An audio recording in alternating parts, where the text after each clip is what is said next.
चलिए। Hi you. Tanishka. वैसे मुझे इतनी जल्दी चीज के नाम याद होने नहीं वाले, बट फिर भी एक फॉर्मेलिटी कर लेती हूँ। ठीक है। धीरे धीरे, अभी लंबा सफर है हमारा, धीरे धीरे सब याद हो जाएगा। चलिए। तो बेसिकली मैं आपको एक छोटा सा ब्रीफ दे रही थी। तो लेट्स बिगिन। सबसे पहले you guys only tell me what is law. आप लोग क्या समझते हैं लॉ से? Okay, rules and regulations and.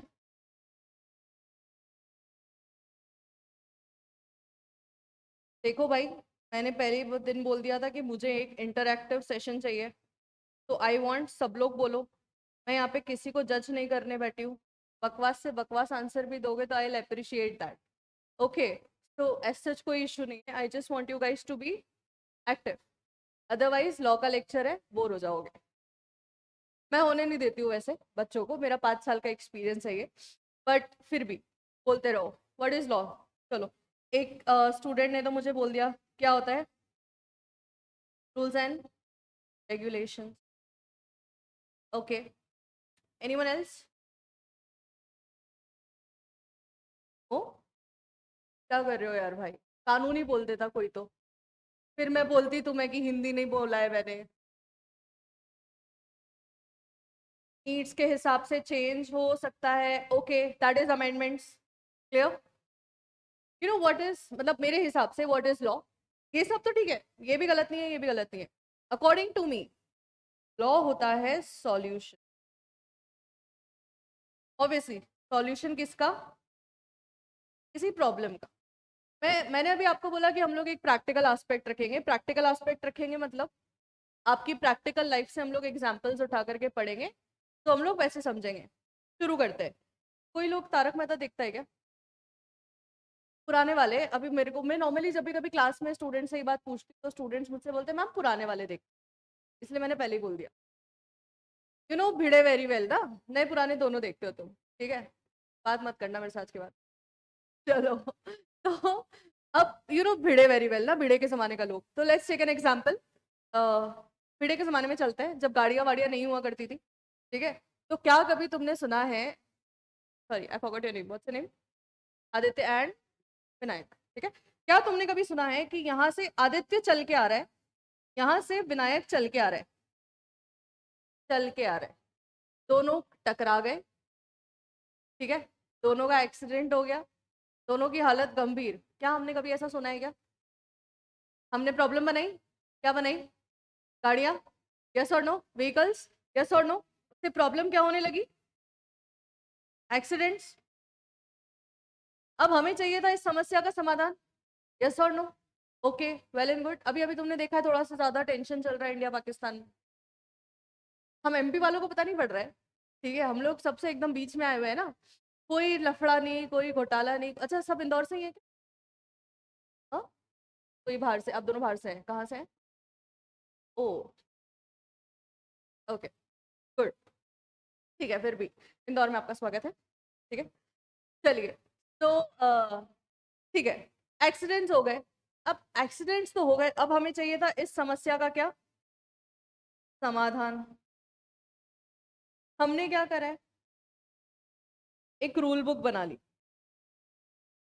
हमने एक रूल बुक बना ली। उस रूल बुक में हम लोग ने बेसिक बेसिक रूल्स लिख लिए। बताओ भैया। Traffic signal and helmet. बताओ। बोलो कि मैम खुद ही लिखते जा रहे हो और बोल रहे हो बताओ। लाइसेंस एंड लड़कियों को गाड़ी नहीं चलाने देनी चाहिए, कोई नहीं बोलेगा। इंश्योरेंस। आजकल की लड़कियां तो प्लेन उड़ा रही हैं, गाड़ी चलाने की क्या बात कर रहे हो तुम? यस। चलिए। तो दीज आर द, हमने कुछ बेसिक बेसिक रूल्स, वैसे तो बहुत सारे रूल्स है बट फिर भी हम लोगों ने बहुत बेसिक बेसिक रूल्स बना लिए। अब आप क्या करोगे? अच्छा, मैं क्लास में कुछ भी बोल रही हूँ, मैं क्लास में एग्जाम्पल भी दे रही हूँ, मैं कुछ भी कर रही हूँ, that will be relevant to some of your provision. Clear है क्या? तो किसी भी बात को ऐसा मत समझना कि यार ये क्या मैडम बकवास कर रही है। समझ रहे हो क्या? हर चीज जो भी हम पढ़ेंगे वो कहीं ना किसी चीज से रिलेटेड रहेगी। क्लियर है क्या? कोई दिक्कत? ओके। इस रूल बुक को हम लोग लेके गए मिनिस्ट्री के पास। ठीक है, मिनिस्ट्री में हमने दिखाया कि सर देखो ऐसा ऐसा हो रहा है, हमने इसके ये रूल्स निकाले, ऐसा ऐसा करना चाह रहे। मिनिस्ट्री ने बोला वेल एंड गुड यार, बहुत अच्छा काम करा है तुम लोगों ने, मिनिस्ट्री ने इसे अप्रूव कर दिया। उसके बाद जाएगा ये पार्लियामेंट। सुनो ना, पार्लियामेंट में 2 हाउसेज होते हैं, राइट? लोकसभा एंड, पहले कहाँ जाता है? नहीं, बेसिकली पहले लोकसभा जाता है, बहुत ही सर्टन केसेस में पहले राज्यसभा जाता है। ठीक है, बहुत अर्जेंसी जब होती है ना, जैसे उरी अटैक हुआ था, आर्टिकल 370 एब्रोगेट किया था, देखिएगा नेटफ्लिक्स पे article 370, a must watch movie. तुम्हें कॉन्स्टिट्यूशन का बहुत सारा ज्ञान मिलेगा उसमें से। ठीक है, जब हम कॉन्स्टिट्यूशन पढ़ेंगे तो I also let you know जो भी रहेगा। पहले लोकसभा में गया, लोकसभा वालों ने बोला कि यार वेल एंड गुड यार, क्या अच्छा रूल्स तुमने बनाए हैं, बहुत शानदार बहुत शानदार। आगे गया ये, फिर राज्यसभा में, राज्यसभा से भी अप्रूवल मिल गया। उसके बाद जाएगा कहाँ पे ये, who is the president of India? Thank God, अक्सर स्टूडेंट्स फटाक से बोलते हैं नरेंद्र मोदी। कुछ दिन पहले की बात है, स्टूडेंट्स, मैंने ऐसे ही नॉर्मली ऐसे ही पढ़ाते पढ़ाते हमेशा फ्लो में मैंने पूछ लिया कि who is the president of India. तो that a girl was there and she was like कि मैम नरेंद्र मोदी। ओके, मिला नहीं बेटा, नरेंद्र मोदी, सुनो ना, नरेंद्र मोदी नहीं होता है। बोलती Shivraj Singh Chouhan. And I was like कि व्हाट, नहीं नहीं नहीं नहीं नहीं नहीं, वो तो चेंज हो गया है ना, अभी कोई यादव करके हो गया है। आई वाज लाइक गॉड, इसको लॉ पढ़ाऊंगी मैं। तो ऐसा कोई लोड नहीं है, बट थैंक गॉड तुम लोगों को पता है द्रौपदी मुर्मू है। एंड जब प्रेसिडेंट के पास गया और प्रेसिडेंट ने जब इस छोटी सी सिंपल सी रूल बुक पे साइन कर दिया, या यूं कहूं अपना असेंट दे दिया, ये छोटी सी बुक क्या बन जाएगी आपकी, द मोटर व्हीकल एक्ट। तो इस तरह से बनता है आपका कानून। जब हम कॉन्स्टिट्यूशन पढ़ेंगे तब बहुत क्लियरली हम लोग ये चीज डिस्कस करेंगे कि लॉ एक्चुअली बनता कैसे है, बट तुम्हें ये जानना जरूरी था। Am I clear? कोई दिक्कत है? चलिए, अब वहीं पे हम लोग एक और चीज शुरू करते हैं। कितने प्रकार के कानून होते हैं? ओके, कौन कौन से?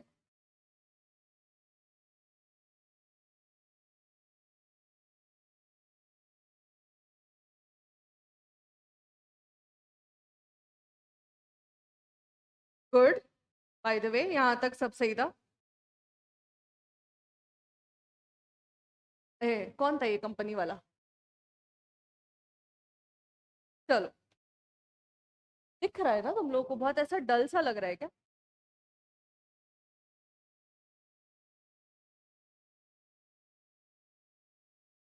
व्हाइट स्क्रीन पे ट्राई करें, लगता है शायद ब्लैक स्क्रीन की वजह से ऐसा लग रहा हो। दिस इज ओके ना? कितने प्रकार के लॉज होते हैं? गुड, बस इतनी जल्दी सीखना है सब कुछ।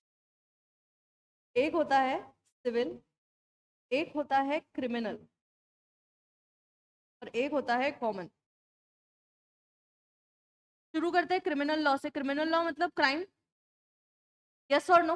अच्छा, एक बात याद रखनी है आप लोगों को, हमें लॉ में क्या क्या चीजें याद करनी है। हम लोगों को सबसे पहले प्रोविजंस याद करना है। प्रोविजंस याद करना है मतलब व्हाट इज लॉ, जितना भी जो भी कुछ रहेगा आपका। उसमें हम लोग केस लॉज याद करेंगे, क्लियर है क्या? और फिर हमें रहेगी कुछ legal maxims. What is legal maxim? भाई देखो, लॉ की ना अपनी अलग एक दुनिया होती है, अपनी अलग एक भाषा होती है। 50 दिन का टारगेट मिला है, 50 दिन के अंदर मैं तुम लोगों को लॉ से प्यार करवा दूंगी, दैट इज माई गारंटी।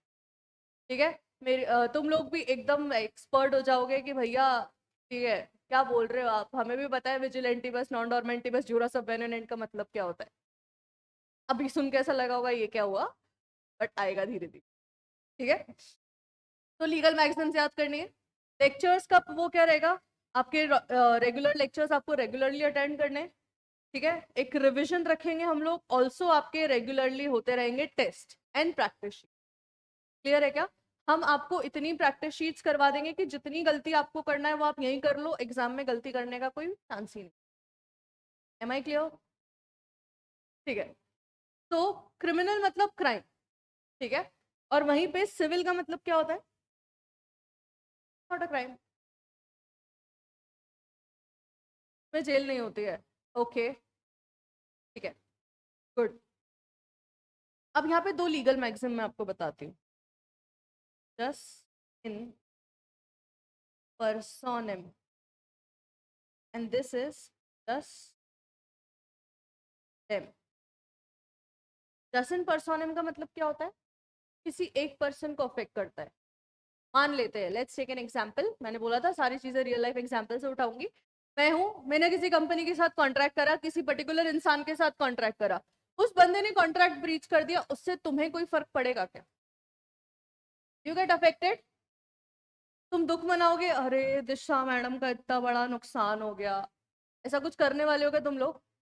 खराब हो, ठीक है, बट नहीं करोगे, ओके. बट क्या, मान लो, ना करे नारायण भगवान, सुन मत लेना, सुन लेते हैं आजकल ही मेरी जरा से. मान लो किसी ने मेरा मर्डर कर दिया, तब तुम लोग को अफेक्ट थोड़ा सा होएगा, यार अच्छी थी बेचारी, ठीक है. तो मुझे तो जस्ट इन पर्सोनम मतलब क्या होता है? जो सिर्फ किसी एक पर्टिकुलर इंसान को अफेक्ट करता है, that is known as just in personam. Person. Yes और नो? जस्ट इन रेम मतलब जो पूरी सोसाइटी को अफेक्ट करता है. क्या चल रहा है? इंडिया पाकिस्तान चल रहा है, कहीं ना कहीं पूरी सोसाइटी अफेक्टेड है. इंडिया पाकिस्तान छोड़ो, पूरी दुनिया अफेक्टेड है. यस और नो? ओके. कल को हम कहीं सुनते हैं उस लड़की का रेप हो गया, उसको जला दिया, ये कर दिया, थोड़ा सा लगता है कि यार कैसे लोग हैं ये. मतलब कहीं ना कहीं हम उस चीज से अफेक्ट हो रहे. यस और no? That is criminal. My clear? Okay. So civil laws में आपके पास क्या क्या है फिलहाल? कॉन्ट्रैक्ट एक्ट, जैसे कॉन्ट्रैक्ट एक्ट हो गया, फैमिली लॉज हो गए, ये सब आपके क्या हो जाएंगे? सिविल. बट वहीं पे आईपीसी, सीपीसी, सीआरपीसी, अभी तो अमेंड हो गए, ये बीएनएस बीएनएसएस ये सब हो गया, बट फिर भी पुराने के हिसाब से जो क्रिमिनल लॉज होते हैं. अब बारी आती है what is common law. What is common law? सुना है कभी? जैसे, ओके, सो वो तो सिविल में गया ना, फाइन लगती है. कह सकते हैं थोड़ा थोड़ा, not that relevant. Girls, hi, बोल लो, इतनी क्या सीरियस हो तुम लोग? ओके. सिविल मैटर्स पे सिविल लॉज बने होते हैं, क्रिमिनल मैटर्स पे क्रिमिनल लॉज बने होते हैं. Am I clear? यहाँ तक सब क्लियर है? ओके. बट कुछ ऐसी चीजें भी तो होती है ना जिसके ऊपर लॉज नहीं बने होते हैं. That is common law. अरे मैम, लॉ ही नहीं बना है तो कहाँ से कॉमन लॉ हो गया? ये होते हैं आपके जुडिशियल डिसीजंस.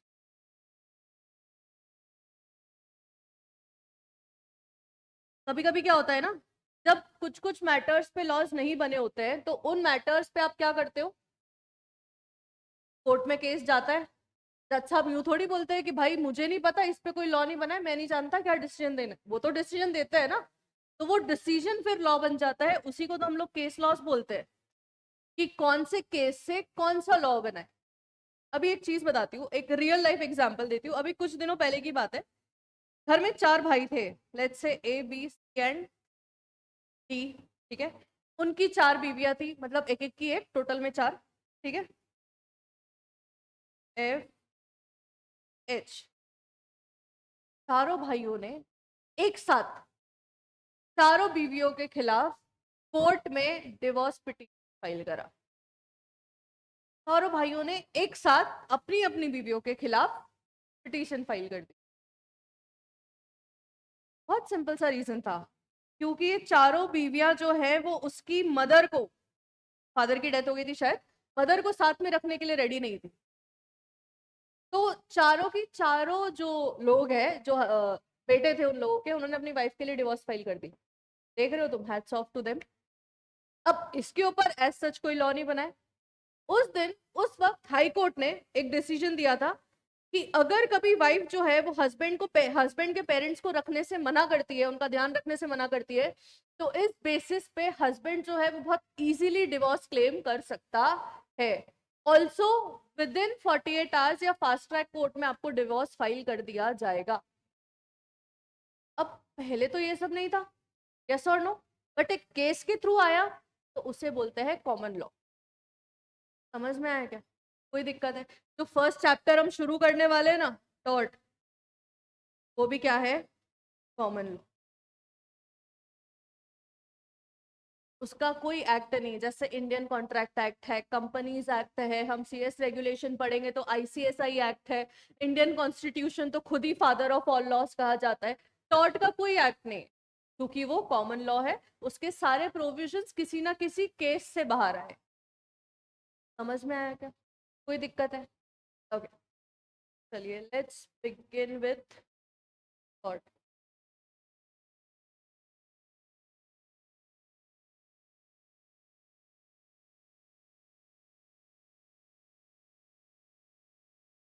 ऑनलाइन वाले स्टूडेंट्स, आई होप आप लोग मेरे साथ हैं। आई रियली होप आपको सब कुछ समझ में आ रहा है। Are you guys with me? एक बार जरा फटाफट से प्लीज बता दो।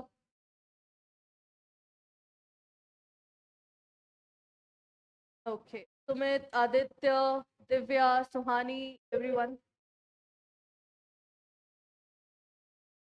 चलिए शुरू करें। Let's begin with the syllabus.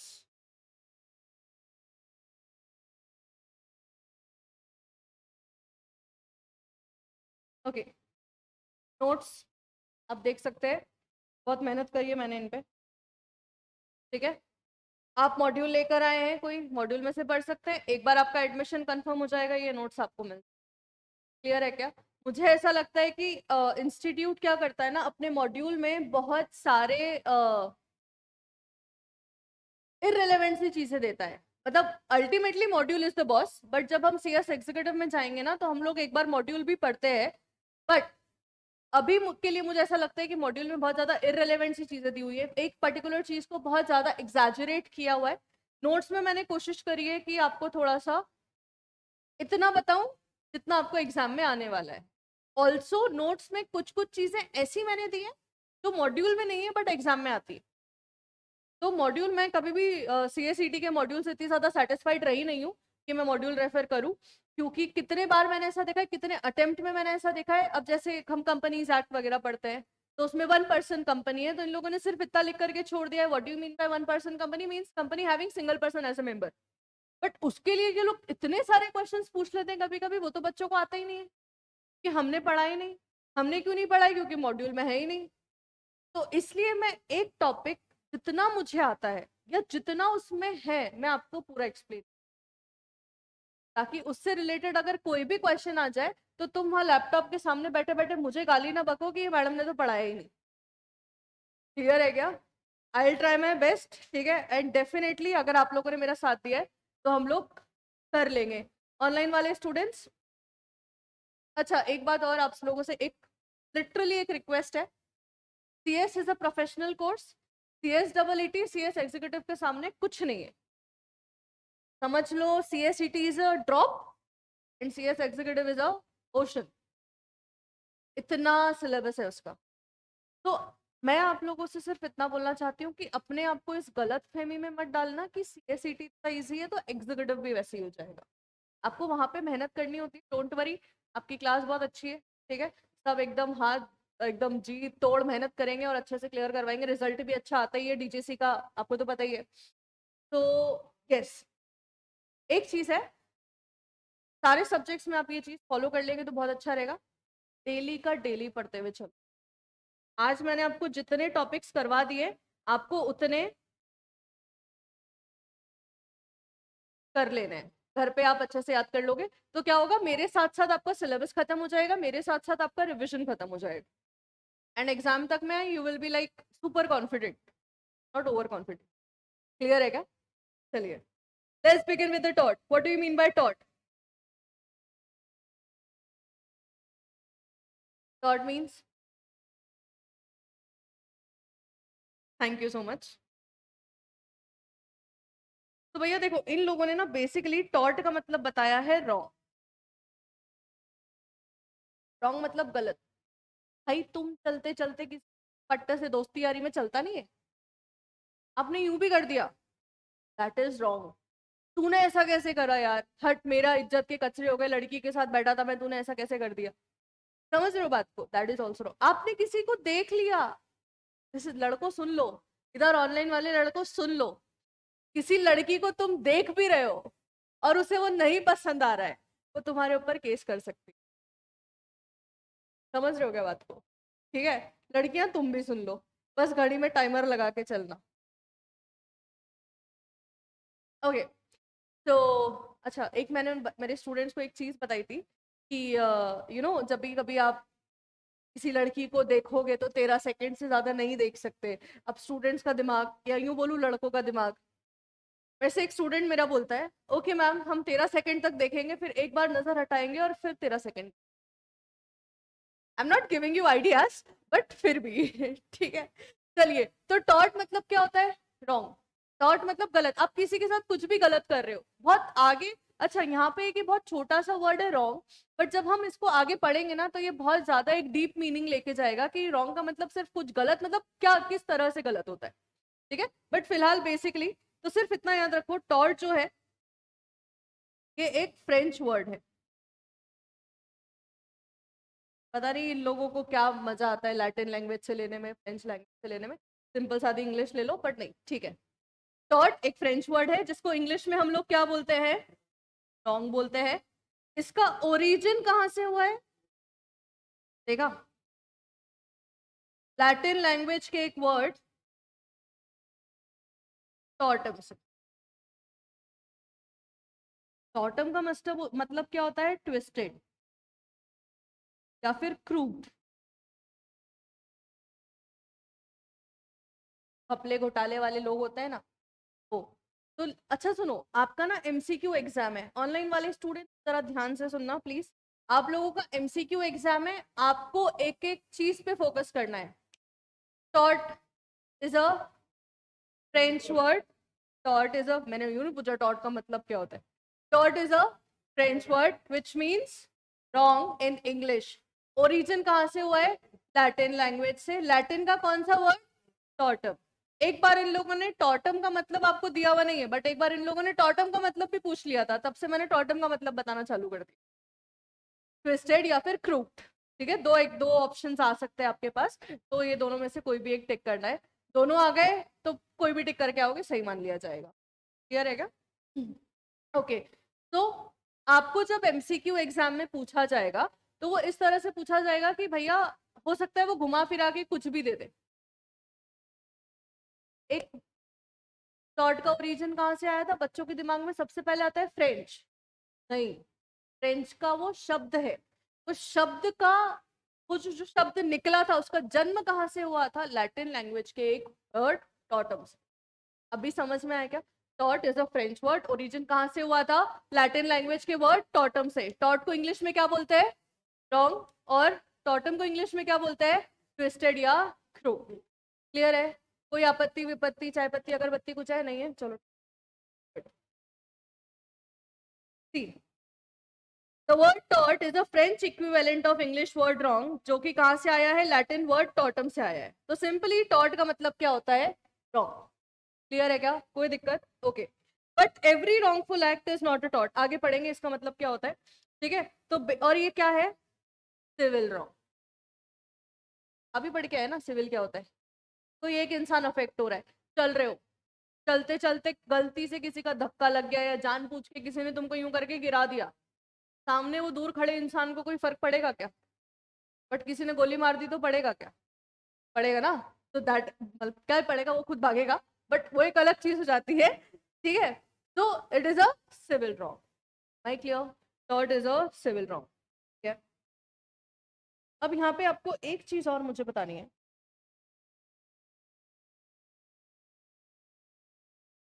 Online वाले students, are you guys with me? समझ में आ रहा है क्या? Please stay active. आप लोग ऑनलाइन है बट फिर भी घर पे बोलते हुए चले, चिल्लाते हुए चले। घर वालों को लगना चाहिए कि भैया हमारी छोरी या हमारा छोरा पढ़ रहा है। ठीक है, और उन्हें ये भी लगना चाहिए कि हम लोग तुम्हें पढ़ा रहे हैं बहुत दिल से। चलिए, एक टर्म आई है डैमेजेस। अब डैमेजेस का इन लोगों ने दो मतलब बताया। डैमेजेस मतलब नुकसान, और एक डैमेज का टर्म इन्होंने यूज करा है मतलब डैमेजेस क्लेम करने वाला डैमेज, कंपनसेशन वाला डैमेज। उसको भी इन लोगों ने डैमेज ही लिखा हुआ है। क्लियर है? तो मैं वो कंपनसेशन वाला डैमेज अभी तुम्हें बता रही हूँ। ठीक है, जिसमें हम डैमेजेस क्लेम करते हैं। ये बेसिकली दो प्रकार के होते हैं। एक होता है लिक्विडेटेड एक होता है अनलिक्विडेटेड। लिक्विडेटेड का मतलब होता है प्रीफिक्स्ड, अनलिक्विडेटेड का होता है obviously not prefixed. Let's take an example, कुछ ऑनलाइन वाले बच्चों को ले लेते हैं। वी हैव दिव्या एंड सुहानी।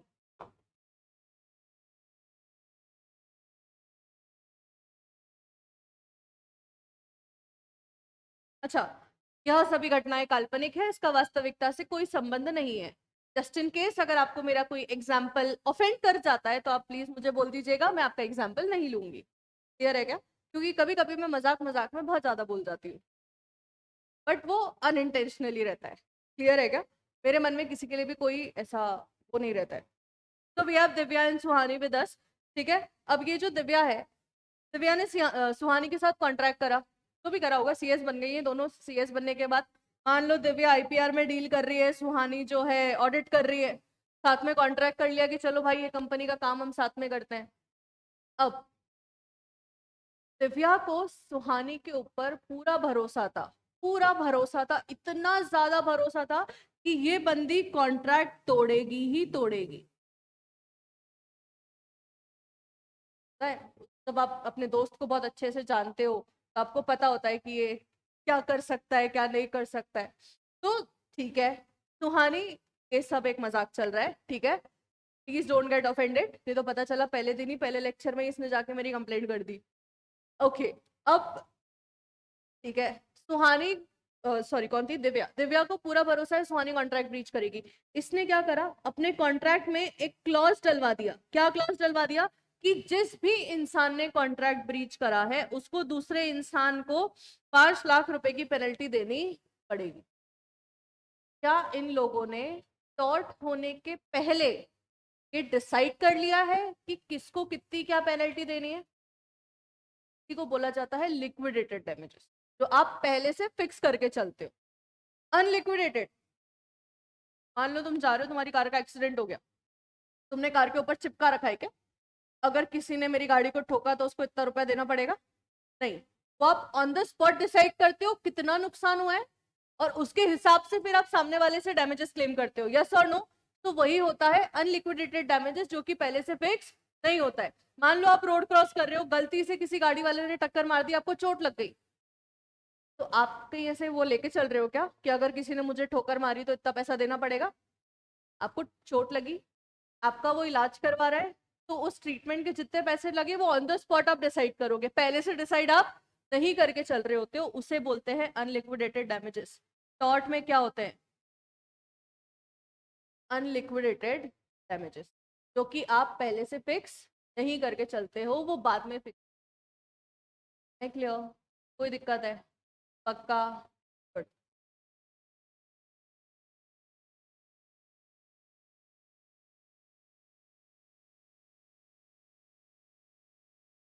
अब यहाँ पे क्या हो रहा है,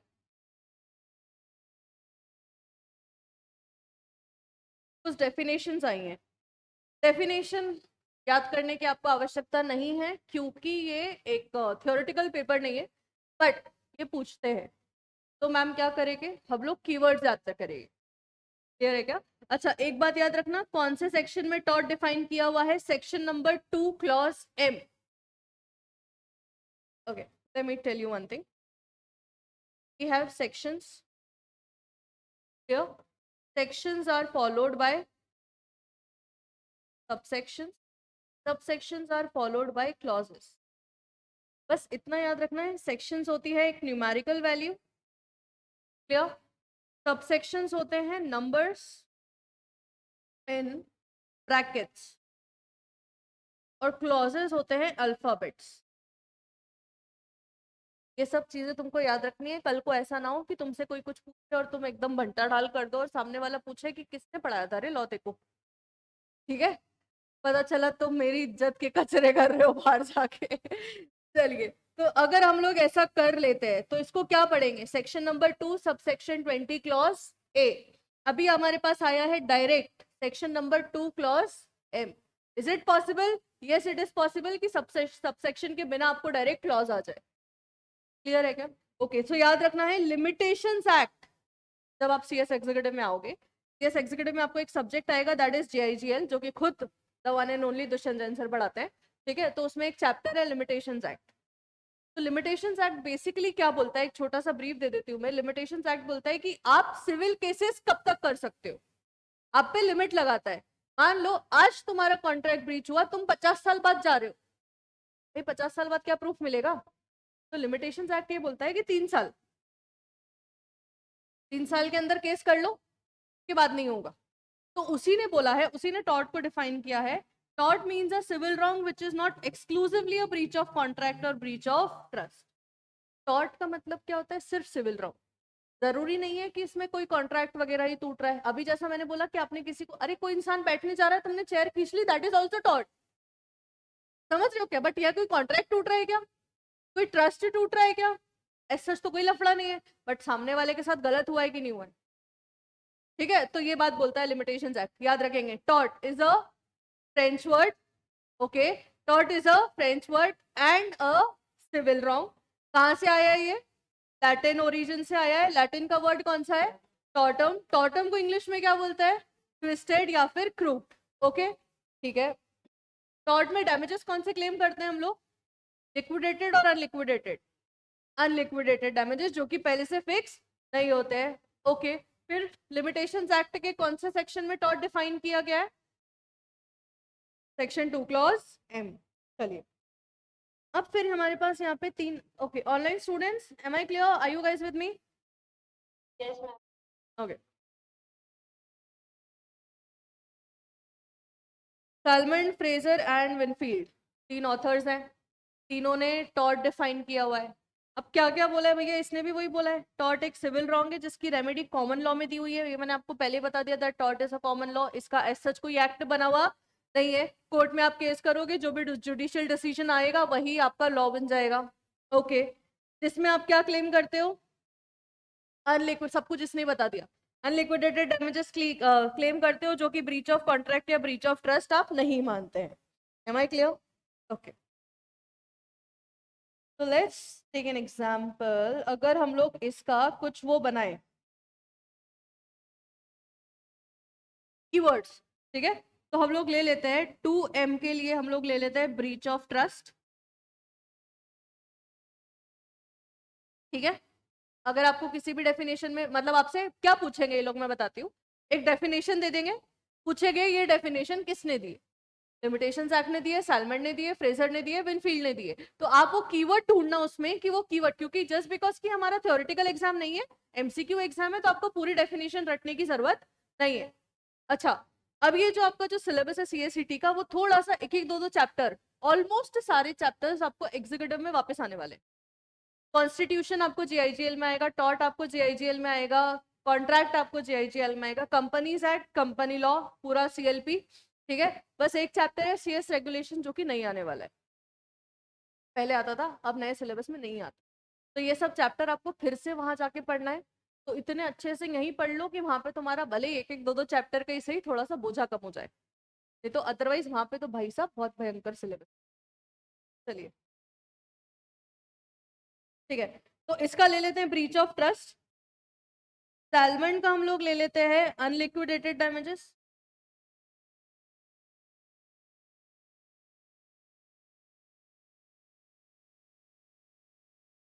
क्लियर है क्या? फ्रेजर का हम लोग ले लेते हैं just in rem, right in RAM.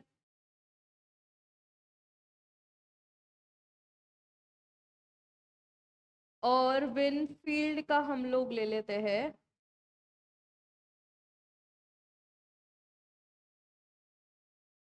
Breach of duty. बस कंफ्यूज मत हो जाना ब्रीच ऑफ ट्रस्ट और ब्रीच ऑफ ड्यूटी में।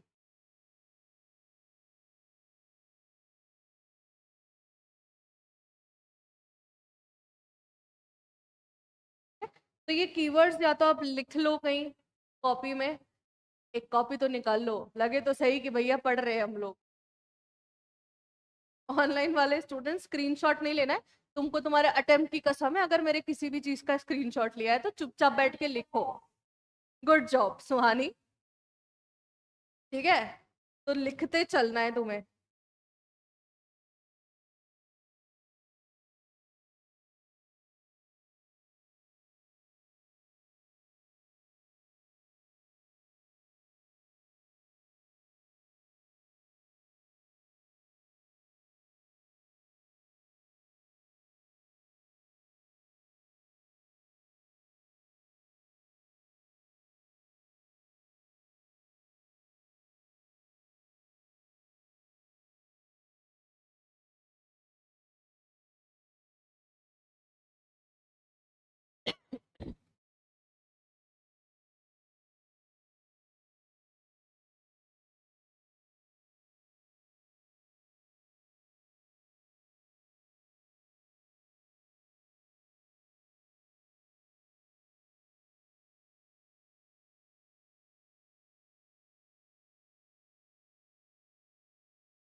चलिए, done with the writing part.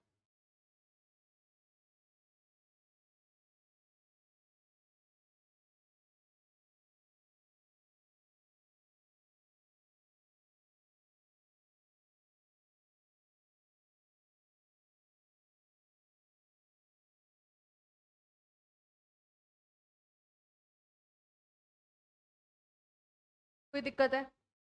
M I clear? तो अगर कभी ऐसा होता है कि डेफिनेशंस वगैरह में आती ही है, एक ना एक टॉट की डेफिनेशन आपको जरूर आएगी। तो उस पर्टिकुलर डेफिनेशन में आपको ये कीवर्ड्स ढूंढना है। आपको सिर्फ इतना याद रखना है कि 2M आया है मतलब ब्रीच ऑफ ट्रस्ट। ठीक है, ओके। सैलमेंट की डेफिनेशन आप पहचानोगे। अच्छा, कंफ्यूज मत हो ना, अनलिक्विडेटेड डैमेजेस विनफील्ड की डेफिनेशन में भी है। बट अगर आपको ब्रीच ऑफ ड्यूटी दिख रहा है तो आपको समझ जाना है कि ब्रीच ऑफ ड्यूटी है मतलब। क्लियर है क्या? सैलमेंट की डेफिनेशन में ब्रीच ऑफ ड्यूटी नहीं है, उसके इसमें सिर्फ अनलिक्विडेटेड डैमेजेस लिखा हुआ है। Am I clear? कोई दिक्कत है? चलिए,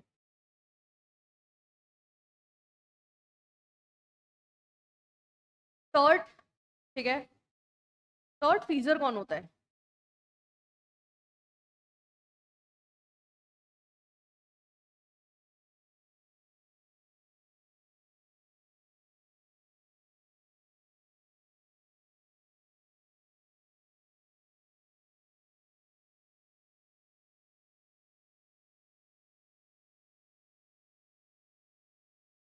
जो टॉर्ट करता है क्या बोला जाता है? टॉर्ट फीजर। क्लियर है क्या? कोई दिक्कत? चलिए, अब जनरल कंडीशंस ऑफ टॉर्ट।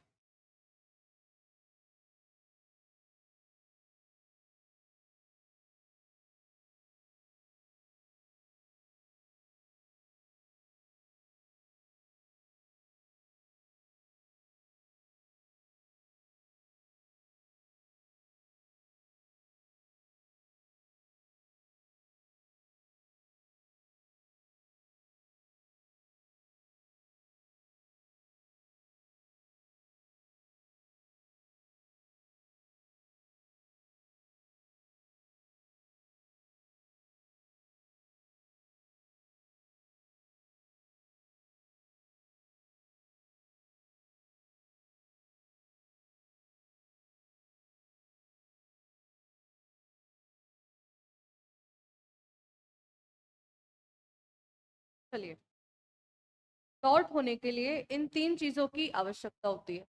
मतलब एक रॉन्गफुल एक्ट होना चाहिए, गलत काम होना चाहिए, लीगल डैमेज। अब ये जो डैमेज है वो नुकसान वाला डैमेज है, सामने वाले इंसान को नुकसान होना चाहिए। ठीक है, अभी हमने कौन सा डैमेज पढ़ा था? कंपनसेशन वाला डैमेज। ये कौन सा डैमेज है? नुकसान वाला, कि भैया उसको डैमेज हो गया। ठीक है, रेमेडी ऑब्वियसली लॉ का तो मतलब ही होता है क्या, तो वो भी होना चाहिए। तो टॉर्ट में ये तीन चीजें, एक्चुअली चार चीजें होनी चाहिए। इन लोगों ने क्या करा है, मॉड्यूल वालों ने तीन अलग से बताई है, एक अलग से बताई। क्लियर है क्या? पहले यहाँ 3 बोली, लास्ट में इन लोगों ने थोड़ा आगे जाके मेंस्ट्रुआ बताया है। ठीक है, चलिए। तो रॉन्गफुल एक्ट, रॉन्गफुल एक्ट मतलब कुछ भी गलत काम। ठीक है, जिसकी पार्टी कंप्लेन कर रही है, मतलब उसको अगर कोई चीज नहीं पसंद आ रही है, कोई पार्टी है, कोई पर्टिकुलर इंसान है, या कोई भी इंसान जिसके साथ आप गलत कर रहे हो, उसको वो चीज नहीं पसंद आ रही, आप चल रहे हो, आप किसी अपने दोस्त को ऐसे सर पे मार रहे हो, या कुछ भी मस्ती मजाक में अपने मुंह पे पानी फेंक दिया, तो नहीं पसंद आया, that is wrongful act. Am I clear? कोई दिक्कत है क्या? सो रॉन्गफुल एक्ट में, अच्छा यहाँ पे रॉन्गफुल एक्ट मतलब क्या बोला इन्होंने, कि पर्सन को क्या होनी चाहिए, इंजुरी होनी चाहिए। अब इंजुरी दो प्रकार से होती है, एक होती है फिजिकल, एक होती है मेंटल। फिजिकल इंजुरी किसी को चोट लग गई, मेंटल इंजुरी आप किसी को असॉल्ट कर रहे हो, चिढ़ा रहे हो, हरास कर रहे हो, that is mental injury. Clear है क्या? कोई दिक्कत? ओके। और एक इसमें इंपॉर्टेंट चीज ये आती है that infringement, the most important, infringement of a private right, infringement of a private right.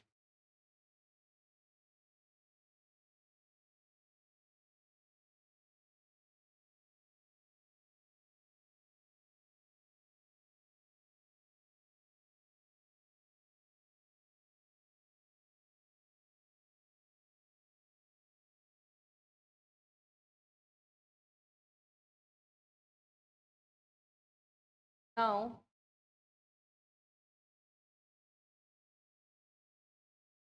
बताया नहीं अभी, बता रही हूँ तुम लोग लिख रहे थे इसलिए मैं चुप हो गई थी।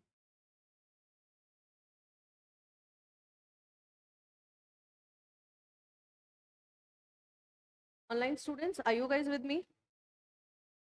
मैम बार बार मत पूछो, बट ठीक है यार, मुझे तो तुम लोगों को भी ऐसा इन्वॉल्व फील कराना है ना, इन लोगों को ऐसा ना लगे कि मैम तो सिर्फ ऑफलाइन वालों से ही बात कर रही है। अच्छा, आप लोगों का ऑफलाइन आने का कोई प्लान है क्या friends, by any chance? After, okay, as an executive right? What about others?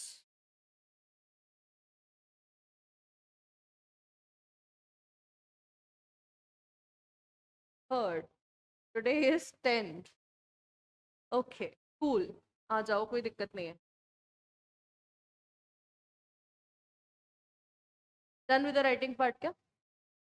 Injury मैंने आपको दो प्रकार की बताई, एक फिजिकल और एक मेंटल। मेंटल इंजुरी में एक और चीज आती है that is infringement of private right. Infringement का मतलब होता है तोड़ना या छीनना ऑफ प्राइवेट राइट। मान लो आपने डीजेसी में एडमिशन ले लिया, ओके, डीजेसी में एडमिशन ले लिया, आपने फीस भर दी, क्या लेक्चर्स मिलना इज योर राइट? क्या आपने फीस भरी है, क्यों? क्योंकि आप पढ़ना चाहते हो, हमें आपको पढ़ाना है, यस और नो? ओके। अब वो जो फीस आप लोगों को हम लोग दे रहे हैं, ठीक, सॉरी हम लोग नहीं, आप लोगों ने जो हमको फीस दी है, ठीक है, अब हम लेक्चर्स ही ना लगाए तो? तुम आके बैठ रहे हो, हम पढ़ा ही नहीं रहे, यह घटना काल्पनिक है, इसका वास्तविकता से कोई संबंध नहीं है। ठीक है, अगर हम नहीं पढ़ाए तो क्या आपका राइट इन्फ्रिंज होगा क्या? लेक्चर्स लेना इज योर राइट और नॉट? हक है, ठीक है, और हम आपसे वो आपका हक छीन रहे हैं, यस और नो? इसे बोला जाता है infringement of private right. Injury का सबसे इंपॉर्टेंट एलिमेंट यही होता है कि इंजुरी अगर किसी इंसान को हो रही है और उसका प्राइवेट राइट को इन्फ्रिंज हो रहा है, उसका हक आप उससे कोई छीन रहे हो, तो उसे भी हम लोग टॉर्ट मान लेंगे। Am I clear? कोई दिक्कत है? फिर हमारे पास आता है लीगल डैमेज। अब लीगल डैमेज के लिए इन लोगों ने एक चीज बोली है that not every damage damage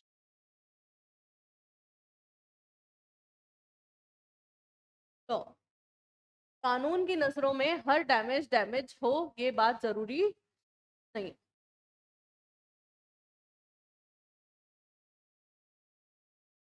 सब एक्सप्लेन करूंगी, डोंट वरी।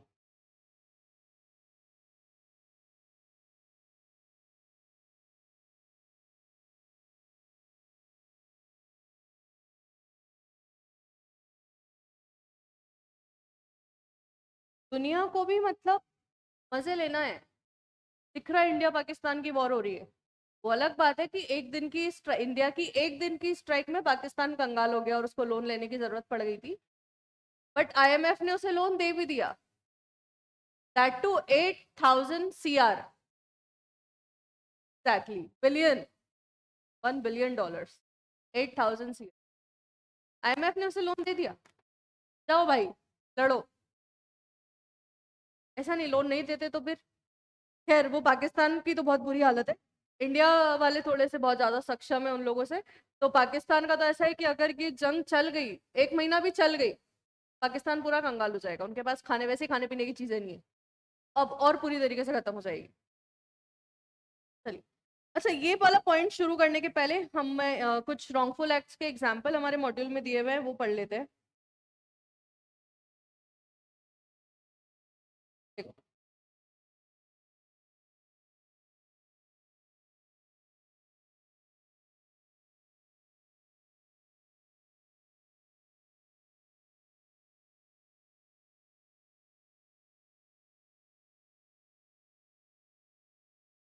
ओके, तो यू हैव लाइक सब कुछ क्लियर है, टॉट का मतलब क्या होता है and each and everything, right.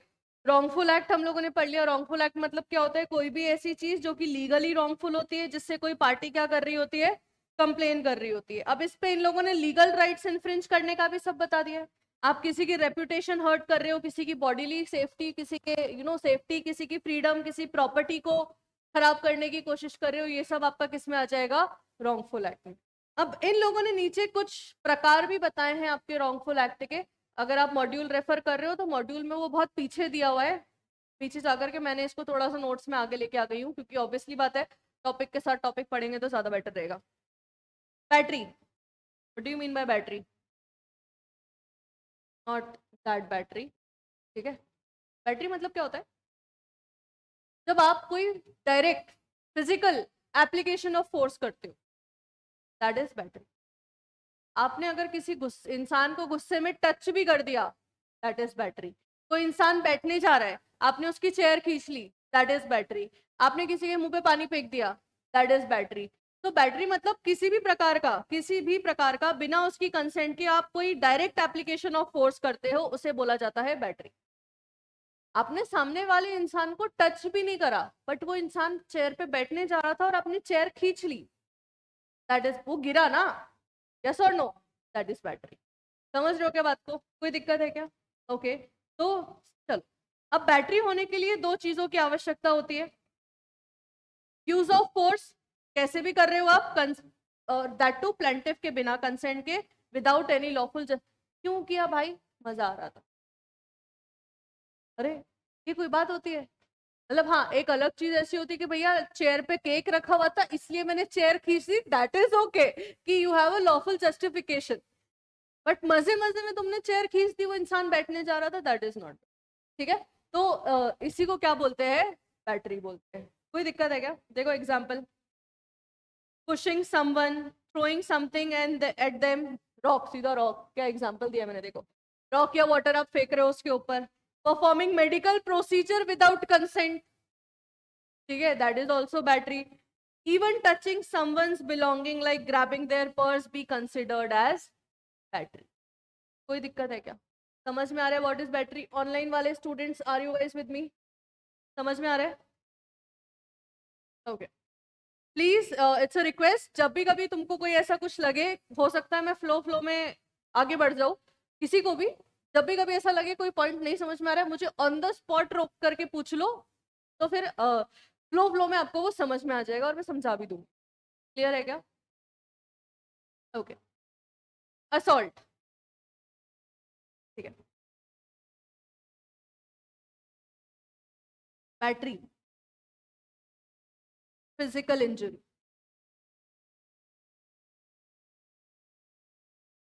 Assault, mental injury.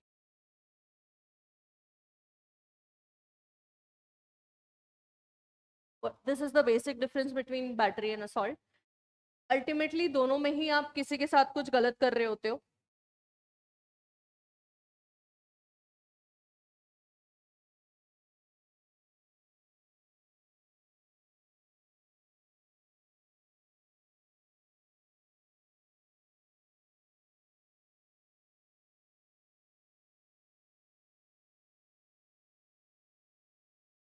Legal remedy बेटा पढ़ेंगे अभी आगे। अभी हम लोग फिलहाल वो फर्स्ट वाले टॉपिक में ही है, रॉन्गफुल एक्ट वाले। फिर आगे हम लोग लीगल रेमेडी, पहले अभी तो लीगल डैमेज भी पढ़ना बाकी है।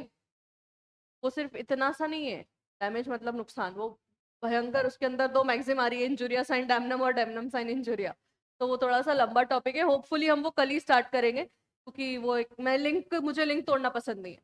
मतलब अपने लेक्चर्स की एक टॉपिक में अगर मेरा लेक्चर खत्म हो रहा है, 5 एक मिनट पहले खत्म हो रहा है, मैं वहीं ड्रॉप कर देती हूँ, क्योंकि मैं नया टॉपिक नए दिन से शुरू करती हूँ, तो वो बेटर रहता है।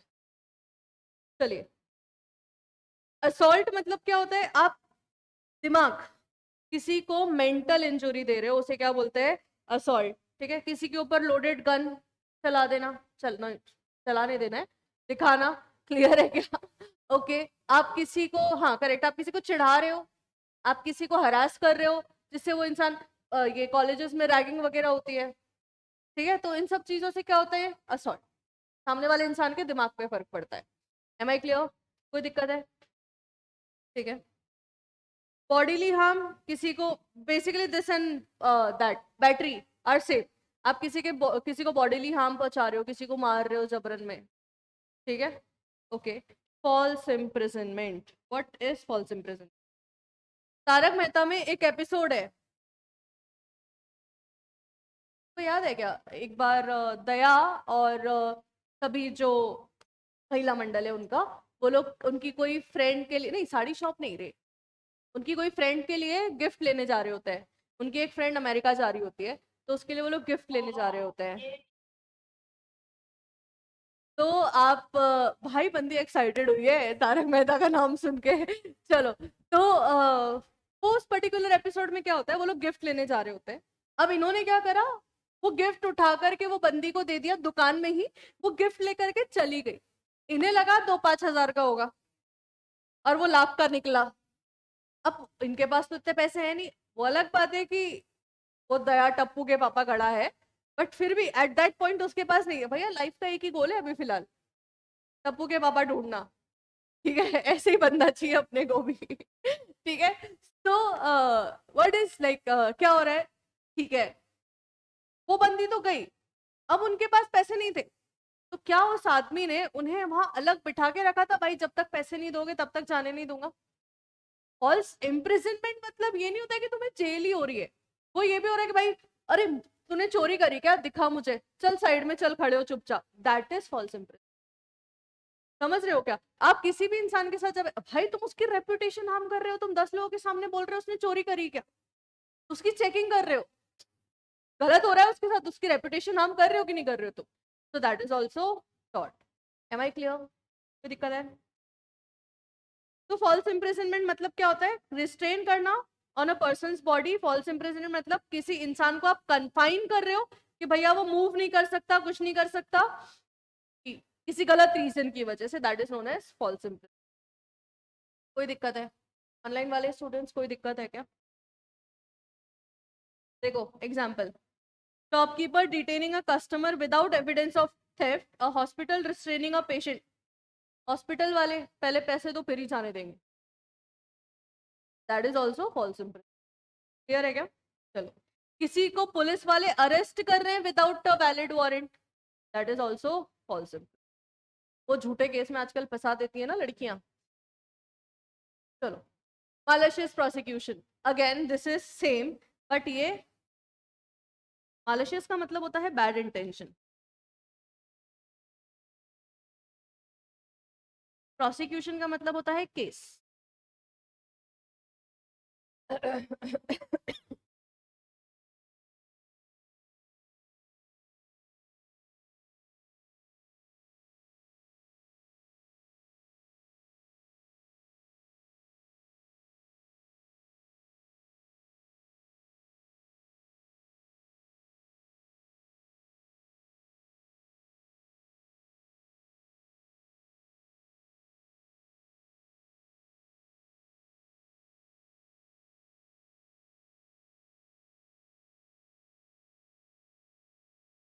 तो मालशियस का मतलब होता है बैड इंटेंशन, एंड प्रोसिक्यूशन का मतलब होता है केस। कोई आप पे, एक होता है ना आजकल लड़कियां डोमेस्टिक वायलेंस के चक्कर में पूरा खानदान फंसा रही हैं, झूठे रेप के केस में फंसा देते हैं, दैट इज malicious prosecution। जब आप किसी को बुरे इंटेंशन से जानबूझ करके गलत इल्जाम में, यूजुअली क्रिमिनल केस में, आप जेल भिजवाते हो, जिससे उसकी रेप्यूटेशन, उसकी पर्सनल फ्रीडम, उसकी प्रॉपर्टी पे आंच आती है, दैट इज malicious। अब वो इंसान बाहर निकल के सामने वाली बंदी के ऊपर malicious prosecution का केस कर सकता है। इसने मुझे झूठे, अरे भाई होता है ना, तुमने किसी को झूठे इल्जाम में जेल भिजवा दिया, वो उसका इल्जाम अब उसके ऊपर प्रूफ हो गया कि इसने कुछ नहीं करा है, तो फिर वो तुम्हारे ऊपर malicious prosecution का केस कर सकता है। प्रूफ हो गया तो वो एक अलग चीज है। क्लियर है क्या? चलो कुछ इंपॉर्टेंट चीजें हैं। Must have been a prosecution of the plaintiff by defendant, मतलब केस किया होना चाहिए, प्रोसिक्यूशन होना चाहिए, प्रोसिक्यूशन मतलब केस। क्लियर है क्या? Must have been want of reasonable and probable cause of prosecution, कोई एक वजह होनी चाहिए, ठीक है, तभी आप वो रहेगा। Defendant have must have acted maliciously, maliciously मतलब बैड इंटेंशन, ठीक है, उसने बुरे इंटेंशन के साथ काम किया होगा। प्लेंटिफ मतलब जिसको केस किया है, ठीक है, उसको कोई डैमेजेस सफर करने चाहिए, मतलब भाई तुमने जबरदस्ती किसी इंसान को झूठे इल्जाम में फंसा दिया, उसकी नौकरी वोकरी सब चली गई। क्लियर है क्या? प्रोसिक्यूशन जो है वो टर्मिनेट होना चाहिए, और वो जो केस आपने उस पर करा है वो झूठा साबित होना चाहिए, तो ही वो आपके ऊपर मालिशियस प्रोसिक्यूशन का केस कर सकता है। सच साबित हो गया तो क्यों करेगा? क्लियर है क्या?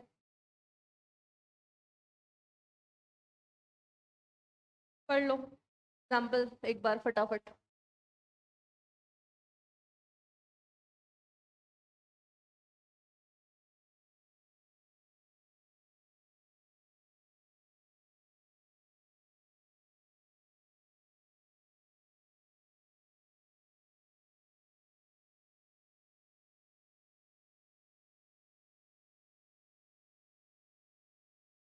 समझ में आया? What is malicious? आया कि नहीं? आ गया ना? ऐसे कौन हाँ करता है? ऐसे करना बेटा। चलो, नर्वस शॉक। नर्वस शॉक, आप किसी इंसान को ऐसे डरा रहे हो, ठीक है, फिजिकल इंजुरी हो सकती है, बीमार पड़ सकता है। अगेन याद करो तारक मेहता का एक वाला एपिसोड, जब टप्पू सेना के पास नए नए फोन आए थे, उस उसके एक छोटे से पंजाबी फ्रेंड को उसने भूत बन के डराया था, और उसको बुखार आ गया था, फिर वो अपने बच्चों को लेकर के, that is nervous shock.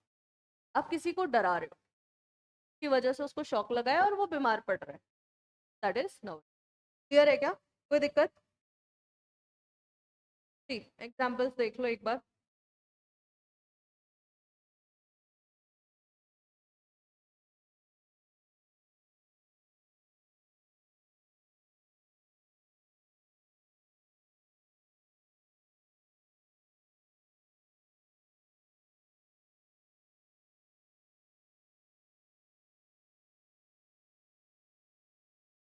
बायस्टैंडर्स seize mass casualties in crash. बायस्टैंडर्स मतलब कहीं पे कुछ एक्सीडेंट हुआ है और वहां पे जो खड़े हुए लोग हैं उन्हें बायस्टैंडर्स बोलते हैं। अभी जो ये चल रहा है, क्या चल रहा है, वॉर चल रही है, थैंक यू, ऊपर से मिसाइलें आ रही हैं, जो लोगों ने वहां पे देखी तो उनको थोड़ा शौक लगा ना, अरे भाई हम मर ना जाए, कुछ हो ना जाए, तो वो जो लोग हैं उन्हें बायस्टैंडर्ड कहा जाता है, जो कि वहां पे खड़े होते हैं, जिन्होंने वो कैजुअलिटी देखी है और उन्हें एंजाइटी हो रही है कि भाई कहीं हमारे ऊपर एक आधा ना गिर जाए। क्लियर है क्या? That is by standard sees mass casualties. समझ में आया क्या सुहानी? ओके। डेफेमेशन, मानहानि, सुना होगा, मैं तुम्हारे ऊपर मानहानि का केस कर दूंगा।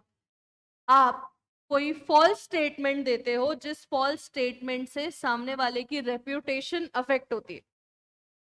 अच्छा, अब यहाँ इसके ना कुछ कुछ चीजें हैं जो आपको याद रखनी है। एक, आप देते हो false statement,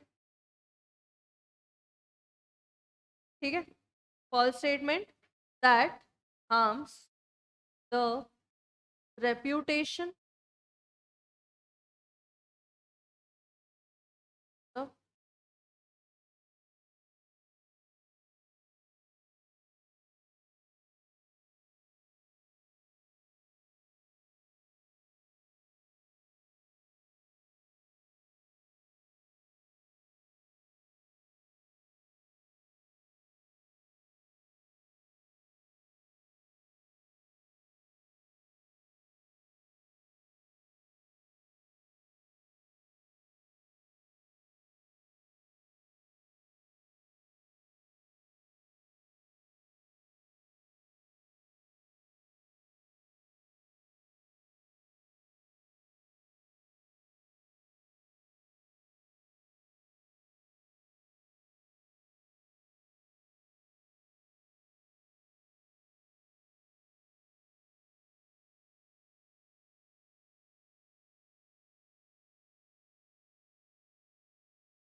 done with the writing part.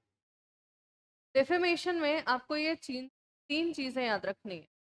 एक, फॉल्स स्टेटमेंट देना है। फॉल्स स्टेटमेंट ऐसा हो रहा है जिससे आप किसी की रेप्यूटेशन को हार्म कर रहे हो, और सिर्फ वो स्टेटमेंट देना ही नहीं, वो स्टेटमेंट पब्लिश्ड होना चाहिए, मतलब किसी पब्लिक के द्वारा सीन या हर्ड होना चाहिए। आज हमारा पहला लेक्चर है। आपने मुझे पहली बार देखा है, मैंने आपको पहली बार देखा है, आपने मुझसे पहली बार पढ़ा है, मैंने आपको पहली बार पढ़ाया है। बाहर जाके तुम ढिंडोरा पीट रहे हो, ये लीगल एप्टीट्यूड वाली मैडम को तो कुछ आता ही नहीं है, पढ़ाती ही नहीं है बिल्कुल अच्छा, क्या पता क्या क्या तो भी बोलती रहती है। It is a false statement, ऐसा मैं मान के चल रही हूँ, है ना? तुम बोलने तो नहीं वाले हो बाहर जाके, ठीक है? भाई तू बोल तो नहीं देगा ना? हाँ भी नहीं बोल रहा है वो। ठीक है। तो अब क्या हो रहा है, तुम क्या कर रहे हो, बाहर जाके मेरी रेपुटेशन हार्म कर रहे हो, यस और नो? पहले ही दिन तुमने मेरे कचरे कर दिए, ये मैडम को तो कुछ पढ़ाना ही नहीं आता है, but ultimately I have tried my best, I guess so. ठीक है। तो अच्छा, अब तुम मन में ये बात सोच रहे हो, कैसी है यार, इसको तो पढ़ाते ही नहीं आता है। It is not defamation. आप मन ही मन में सोच रहे हो, उसे डेफेमेशन नहीं बोलते। आप जाकर के उसे पब्लिश कर रहे हो, बाहर 10 लोगों को बोल रहे हो कि अरे वो डीजेसी में मैम आई है ना, वो ज्योतिषा मैडम है, उनको तो पढ़ाते ही नहीं आता है। That is defamation. तुमने सब जगह पोस्टर छपवा दिए मेरे नाम के, इस औरत से कोई भी लॉ नहीं पड़ेगा। That is defamation. समझ रहे हो क्या बात को? ठीक है। तो ये तीन चीजें होना आवश्यक है। डेफेमेशन दो प्रकार का होता है, एक होता है लाइबल और एक होता है स्लैंडर।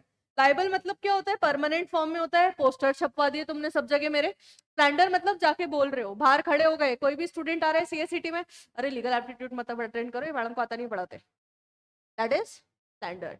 आप किसी को बोल रहे हो, या जेस्चर्स के थ्रू, अरे यार मेरी घड़ी चोरी हो गई, पता नहीं कौन, आदित्य था क्लास में तो वैसे, बट ठीक है, मैं अपने जेस्चर्स अपने सेंटेंस के थ्रू ऐसा शो कर रही हूँ, मुझे ऐसा लग रहा है कि इसने मेरी घड़ी चुराई। वो अलग बात है, मेरी घड़ी बंद है, हाँ लिटरली मेरी घड़ी में 5:10 हो रही है।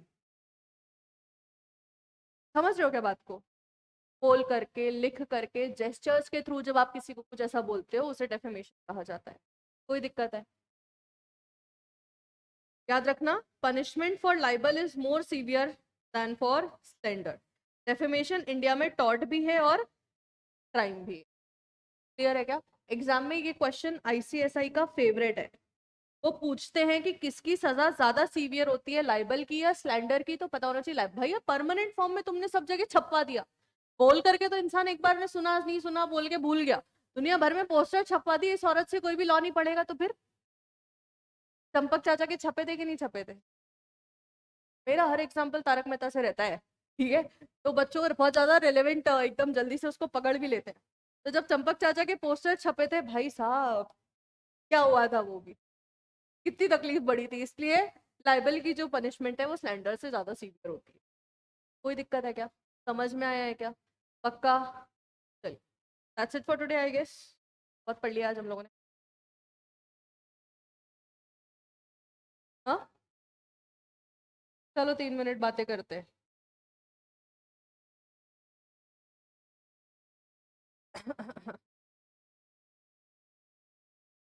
अच्छा, now tell me frankly, provisions clear है? 3 मिनट में एक बार फटाफट से रिवीजन ले लेते हैं, पूरा शुरू से आखिरी तक का जितना पड़ा है। लिख लो जो भी लिख रही हूँ, बाद में करा दूंगी।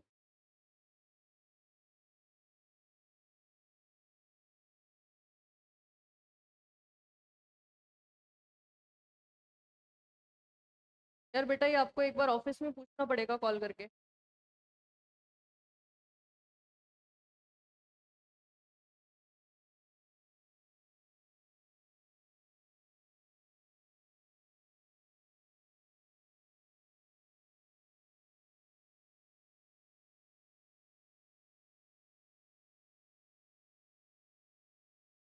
ओके, शॉर्ट का फ्रेंच वर्ड, लैटिन से ओरिजिन हुआ है। टॉर्ट को इंग्लिश में बोलते हैं रॉन्ग। लैटिन का कौन सा वर्ड है? टॉर्टम। टॉर्टम को इंग्लिश में क्या बोलते हैं? ट्विस्टेड या फिर crude. Okay, tort is a civil wrong, ठीक है? लिक्विडेटेड या अनलिक्विडेटेड? अनलिक्विडेटेड डैमेजेस आप इसमें क्लेम क्लेम करते हो। टॉर्ट फीजर कौन होता है? The one who commits tort, जिसने टॉर्ट किया होता है वो कौन होता है? टॉर्ट फीजर। ओके, टॉर्ट के लिए तीन चीजों की आवश्यकता होती है, wrongful act, legal damage and legal remedy. Wrongful act मतलब किसी को इंजुरी हो रही है फिजिकल या mental, also infringement of private right, yes और नो। ओके, फिर हमने क्या क्या देखा था, battery, direct application of force, किसी को फिजिकल एप्लीकेशन ऑफ फोर्स कर रहे हो, असॉल्ट, मेंटल किसी को इंजुरी पहुंचा रहे हो, क्लियर है क्या। फिर bodily harm, like battery and bodily harm are same. फिर फॉल्स इम्प्रिजनमेंट, आप किसी को कन्फाइन करके रख रहे हो किसी गलत इंजाम के चक्कर में, that is false imprisonment. Then malicious prosecution, किसी को बैड इंटेंशन के साथ आपने प्रोसिक्यूट कर दिया है, केस कर दिया है, दैट इज malicious प्रोसिक्यूशन। वो इंसान के ऊपर जब वो इल्जाम गलत प्रूफ हो जाता है तो वो बाहर आकर के क्या करेगा, आपके ऊपर malicious प्रोसिक्यूशन का केस कर देगा। And then last is defamation. Defamation मतलब मानहानि। ओके, आप फॉल्स स्टेटमेंट दे रहे हो, किसी की रेपुटेशन को हार्म कर रहे हो, वो स्टेटमेंट कैसा होना चाहिए, पब्लिश्ड होना चाहिए, सीन और heard by a public. Am I clear. Okay, defamation कितने प्रकार के होते हैं, तो लाइबल और slander. Libel permanent form, written, pictures, poster. Slander temporary form, मुंह से बोला हुआ या जेस्चर्स वगैरह के थ्रू किया गया, दैट इज जेस्चर्स। मतलब किसी ने तुमसे पूछा कि अरे यार लॉ वाली मैडम कैसा पढ़ाती है, तुमने क्या कर दिया, बोला कुछ नहीं कि बहुत अच्छा पढ़ा, तुमने क्या, दैट इज ओके जेस्चर। उससे भी तुम लोगों ने मेरी इज्जत के कचरे करे फुल ऑन एकदम। ओके, किसकी सजा ज्यादा सीवियर होती है, लाइबल। डेफेमेशन इंडिया में टॉर्ट भी है और क्राइम भी है। अच्छा, ये भी चीज आती है, defamation is a tort as well as crime in India, true और फॉल्स। ट्रू, अक्सर बच्चे फॉल्स लगा के आते हैं, क्यों, क्योंकि डेफेमेशन तो टॉर्ट में है, तो क्राइम कैसे हो सकता है, क्योंकि tort is a civil wrong, तो वो क्राइम तो हो ही नहीं सकता। नहीं, डेफेमेशन जो है वो टॉर्ट भी होता है और क्राइम भी होता है, मतलब सिविल भी होता है और क्रिमिनल भी होता है। समझी गया, कोई दिक्कत। चलिए, that's it for today. Thank you so much guys, online students, thank you so much for your patience. भाई मतलब लगता है इतने घंटे ऑनलाइन